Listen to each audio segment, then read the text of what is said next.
तेरी मंजिले मेरे सामने। أين مات عليه الصلاة والسلام؟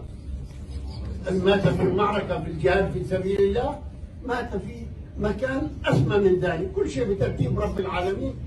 مات في أحضان زوجته.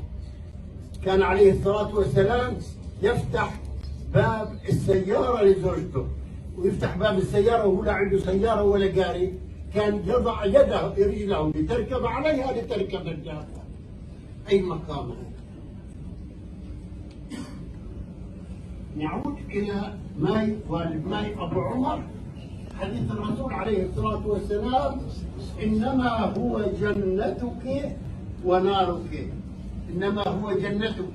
كنا في العمرة قبل أيام وكان معانا الباص 50 واحد وكل واحد زوجته بجنبه،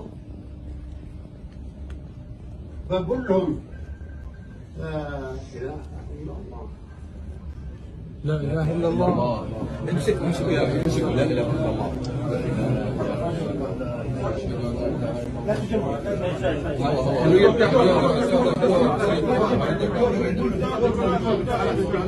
تحت باب السيارة